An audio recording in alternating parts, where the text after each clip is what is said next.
প্রশাসনের উদাসীনতায় গর্তে পড়ে প্রাণ গেল ৪৭ বছর বয়সী সাইকেল আরোহী জীবন বাউরির। মিঠানি গ্রাম যাওয়ার মূল পথে গত ৭ দিন ধরে এভাবে পড়েছিল গর্ত। এই ঘটনায় রীতিমতো ক্ষোভে স্থানীয় বাসিন্দারা।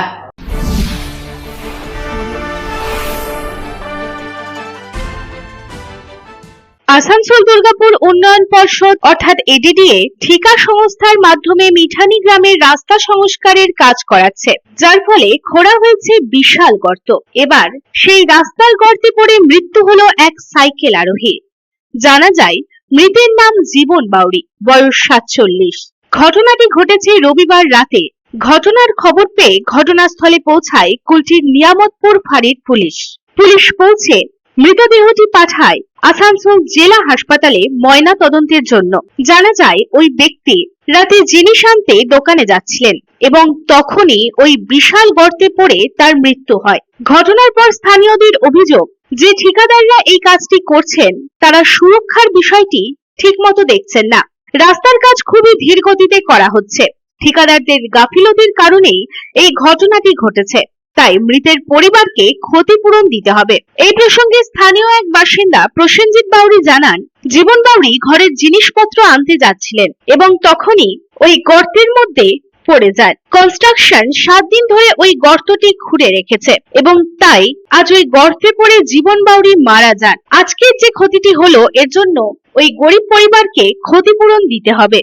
আজকে যে ঘটনাটা ঘটেছে, জীবন বাউরি আমাদের মিঠানি গ্রাম থেকে খড়মবাজার দিকে যাচ্ছিল ঘরের কিছু জিনিসপত্র আনতে। তার মাঝখানে যে রোডে কনস্ট্রাকশনের কাজ হচ্ছে, খুব নেকলেসের কাজ, ওনারা গর্ত করে আজকে ৭ দিন ধরে গর্ত করে চলে গেছে। সেই সাইকেল নিয়ে আসার সময় সেই গর্ততে জীবন বাড়ি পড়ে, তারপর মারা যায়। আমরা চাইছি এটা কন্ট্রাক্টর নেগলিজেন্সের কাজ। আসল যে কাজ করার নিয়ম হচ্ছে প্রথম সেপটিক, তারপর সাইড করে রাস্তা রাখতে হয়। সেই কাজ করেনি, কন্ট্রাক্টরের নেগলিজেন্সের কাজ। কন্ট্রাক্টরের এটা ক্ষতিপূরণ দেওয়া উচিত তার এই গরিব পরিবারটাকে।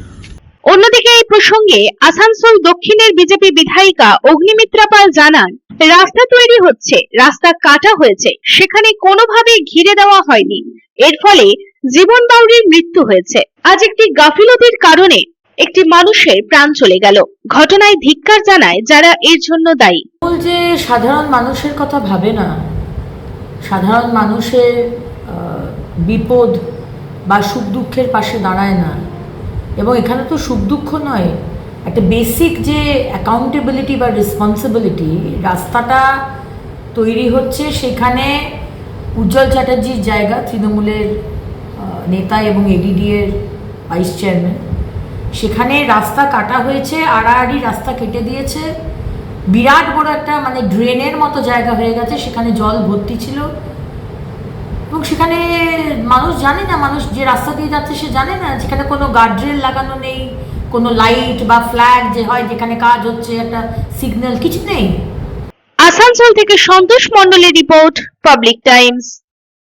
रानीगंज शहर की लाइफलाइन एनएसबी रोड से सटे पॉश रेसिडेंशियल एरिया में श्रीजी बिल्डर्स एंड डेवलपर्स लेकर आया है श्रीजी टावर्स। श्री श्याम मंदिर एवं अमृत कुंज आश्रम के निकट सदानंद चक्रवर्ती लेन में खुले एवं सुनहरे वातावरण में बन रहा है श्रीजी टावर्स। आपके बजट में फिट होगा अत्याधुनिक सुविधाओं से लैस श्रीजी टावर्स की 2 और 3 BHK फ्लैट्स। श्रीजी टावर्स के ब्लॉक ए में 900 स्क्वायर फीट से लेकर 1200 स्क्वायर फीट और ब्लॉक बी में 1000 स्क्वायर फीट से लेकर 1300 स्क्वायर फीट के 2 और 3 BHK फ्लैट्स होंगे उपलब्ध। इस रेसिडेंशियल टावर में आपको मिलेगी 24 आवर पावर बैकअप और सिक्योरिटी की सुविधा। इसके अलावा कम्युनिटी हॉल, जिम्नेशियम, लिफ्ट और पार्किंग स्पेस की सुविधा होगी उपलब्ध। अब अपने घर का सपना होगा पूरा। अधिक जानकारी के लिए संपर्क करें 9614147280।